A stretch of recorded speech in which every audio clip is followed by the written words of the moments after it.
커다란 성공 뒤에는 반드시 그에 합당한 노력이 있어야 합니다. 주식 투자 역시 마찬가지인데요. 장기적으로 좋은 결과를 얻기 위해서는 반드시 기본이 탄탄하게 뒷받침돼야 합니다. 지난 편을 통해 주식회사의 기원에 이어 이번 시간에는 주식회사의 구조에 대해 알아보고자 합니다. 상법상 주식회사. 상법상 주식회사란 주식의 인수가액을 한도로 하는 유한의 간접 책임을 부담하는 주주만으로 성립하는 회사입니다. 쉽게 말해 회사 주인과 경영인이 따로 존재하는 회사를 뜻합니다. 주식을 보유한 주주는 자신이 매입한 주식만큼 회사를 소유하게 되며 자신이 납입한 금액만큼의 책임을 부담하게 됩니다. 즉 회사가 아무리 많은 부채를 갖고 망했다 할지라도 주주는 부채에 대한 책임은 없으며 자신이 납입한 자본에 대해서만 책임을 집니다. 이처럼 주식회사는 소유 경영이 분리된 유한책임이라는 독특한 특성을 갖고 있습니다. 유한책임과 무한책임.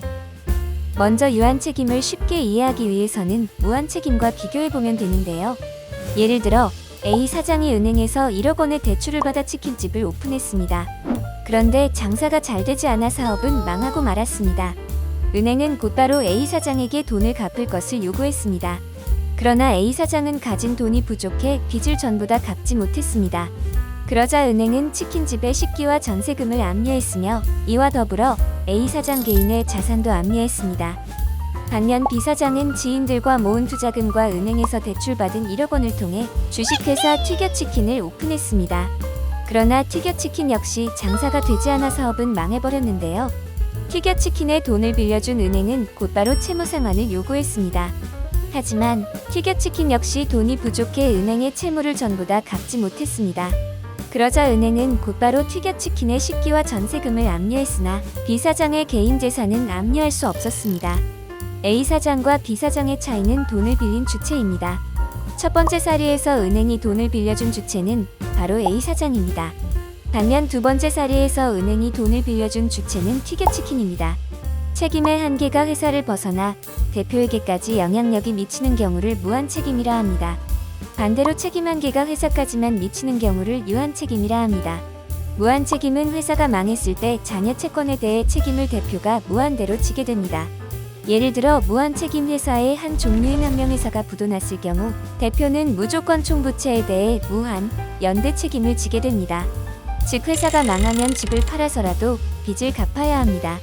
반면 유한책임 회사는 망했을 때 손실액이 자신의 투자 금액으로 한정됩니다. 튀겨치킨이 망했을 때 투자자는 자녀 부채에 대해 그 어떠한 책임도 지지 않았습니다.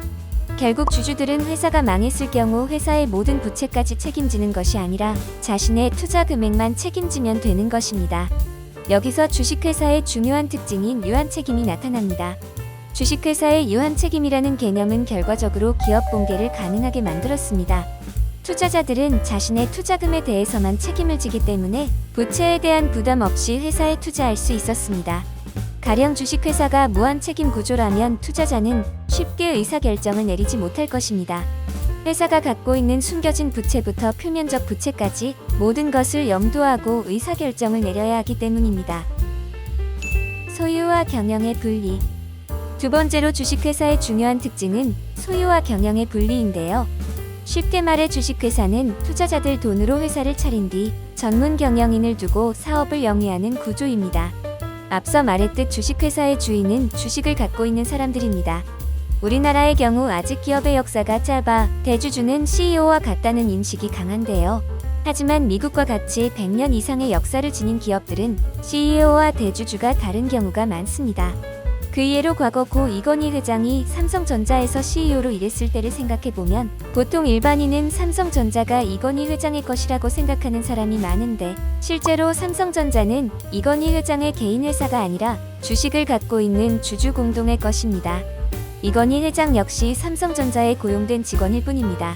다만 이건희 회장의 경우 삼성전자의 대주주였기 때문에 회사의 주인이자 CEO로 활동할 수 있었던 것입니다. 어찌됐건 결국 회사의 주인은 주식을 갖고 있는 사람들입니다. 쉽게 말하면 주식은 회사가 되는 것입니다. 보통 주식은 회사다의 개념이 약한 초보 투자자들은 자신이 투자한 회사가 부도나거나 주식이 휴지 조각이 되었을 때 투자금을 돌려받을 방법이 없는지 찾아보곤 합니다. 하지만 안타깝게도 돌려받을 수 있는 방법은 없습니다.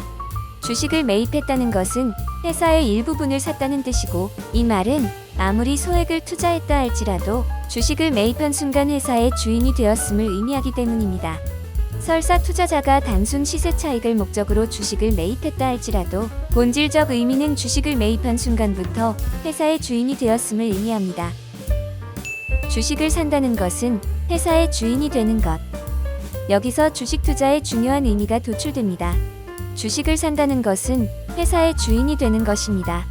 일반적으로 소액 투자자들은 자신이 회사 의사결정에 직접 참여하지 못하기 때문에 주식을 매입했다고 해서 회사에 투자했다는 느낌을 갖지 못합니다. 그러나 주식을 매입했다는 것은 회사 일부분을 매입했음을 뜻하며, 이 말은 자신 역시 회사의 주인이 되었음을 뜻합니다. 오직 시세 차익을 위해 주식을 매매하다 보면 주식이 경마장의 막권과 비슷하다는 느낌을 받을 때가 있습니다. 이 때문에 시세 차익을 목표로 매매하다 보면 부도 직전에 말도 안 되는 기업을 매수하는 경우가 생기게 됩니다. 주식은 회사다의 개념을 생각했다면 일어날 수 없는 일입니다. 투자에 성공하기 위해서는 반드시 주식은 회사다라는 개념을 갖고 있어야 하는데요. 주식 투자를 결정할 때는 경마장 막권 사듯 구매하는 것이 아니라 항상 자신이 구입하고자 하는 주식의 본질이 무엇인지를 고민한 뒤 매입해야 합니다. 이것은 매우 중요한 개념으로 단순히 가치 투자자들이 주장하는 기업 가치를 보고 투자하는 개념과 다릅니다. 가치 투자는 본질적으로 기업의 가치를 보고 투자하는 방법이기 때문에 주식은 회사다라는 개념을 갖고 투자해야 합니다. 하지만 시세 차익 매매에서도 반드시 주식은 회사다라는 개념을 갖고 매매해야 커다란 위험을 피할 수 있습니다. 즉, 명확한 개념이 없으면 자신의 의사결정에 대해 확신을 가질 수 없기 때문에 자신이 거래를 하건 투자를 하건 중요한 점은 언제나 내가 사는 주식은 곧 회사의 일부를 매수한다는 점이라는 것을 잊지 말아야 합니다. 두 번째 시간에는 주식회사의 구조, 주주는 회사의 주인에 대해 알아보았는데요. 세 번째 시간에는 한국 주식시장의 프로그램 매매, 서킷 브레이커, 상한가 제도는 무엇일까에 대해 알아보도록 하겠습니다. 시청해주셔서 감사합니다.